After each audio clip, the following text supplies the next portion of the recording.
Mr. Toastmaster, fellow Toastmasters and guests. Would you ever imagine that washing your hands could be an unhealthy thing to do? The title of my speech tonight is Unlocking the Mysteries of Crohn's Disease. And the reason why I'm talking on this topic is I mentioned earlier on when we were doing the round robin that on the weekend at a movie night we spoke about some of these teams. I had these different teams from different projects that I've got going on come together. One of those teams that I put together is researching and combating Crohn's disease. So of course I've developed a fascination in it. I'm going to talk a little bit about that tonight.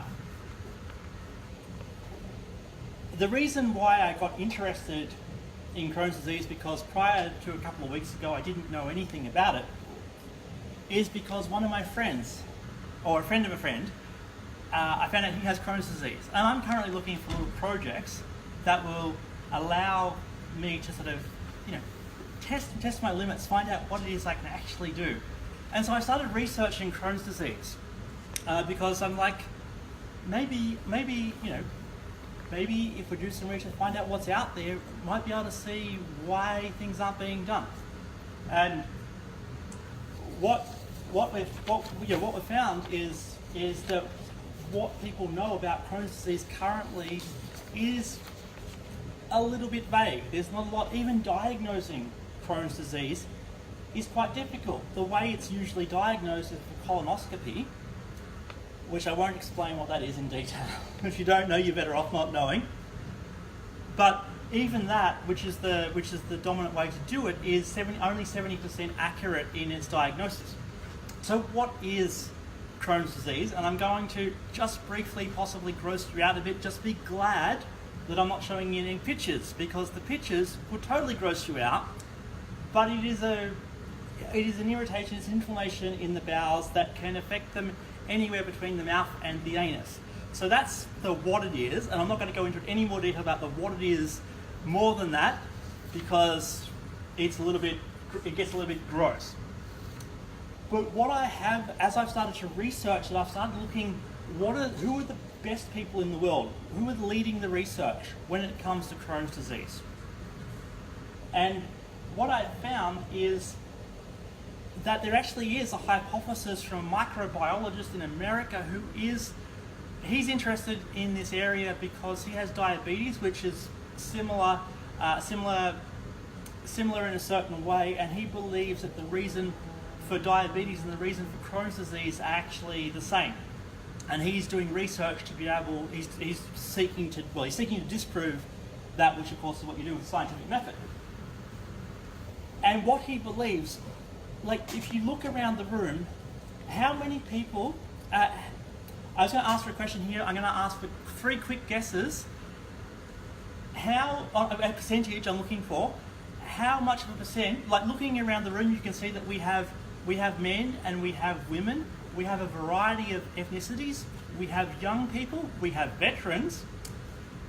So what I want to know is, I want to ask just 3 people to shout it out what you think the percentage is that we are actually different from each other. So toss it out. Someone, or I'm going to call Bill. 0.5%. Well done. Well done. It's actually closer to 0.1, but I'll take that. I'll take that. So everybody in this room is far more similar than we are different, because with our DNA, the variations, we're only 99.9% the same, regardless of how different we appear. Which, when you see the Dalai Lama and how he starts his talks by focusing on what we have in common, there's actually a scientific basis to us having more in common than we do our differences. And this is important for this, because the other thing that we have is we have a whole other organ that you may never have heard of. Did you realize that most of the cells that are part of your body are not human? We have a microbial field, so we have a field of microbes which most of the time we can't see, and that field of microbes actually we have 10 times more microbes than we do human cells. And those microbes, there are thousands of different species of these microbes. And And I'm looking at my notes a little bit more because I have cataracts in both eyes, and I also have gout, and I also have whatever else I have. But something. And so the way you get, like, microbes form part of the healthy gut bacteria as well as this field that we have of microbes around our bodies, like a layer over our skin, if you like, or in our skin. And probiotics help, but even the best probiotics that are currently available, and probiotics are things that you get from like natural yogurts, and there are probiotic drinks and those sorts of things, the most of them have 5 different probiotics. And so it's actually good to, it's good if you're going to do them to have a variety of them, because that way you get more of these microbes that are helpful for you than not. But those microbes are not, and there is a Danish company which I found out. So there's a Danish company, Danish probiotics company, which is currently doing some phenomenal research around this area, and so I found out about this Danish probiotics company because the team member I currently have working on this project, he is a pharmacologist who works in research and development, so in developing new medications. However, that may not be what we need to deal with this, because it's actually what Dr. Jonathan Eisen hypothesizes is that the reason that causes Crohn's disease and diabetes and some of the other things which can lead into things like, it can lead into veterinarian stuff, it can lead to HIV, there's a bunch of links, but it's a breakdown in the communication between the human body and the microbial field is what his hypothesis is the cause of Crohn's disease. So I want to leave you with 2 things to take away. First of all, I encourage you to have more probiotics.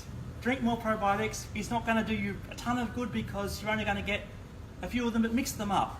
Have some apple cider vinegar, have some yogurt, have some kombucha. All these sorts of things offer different probiotics.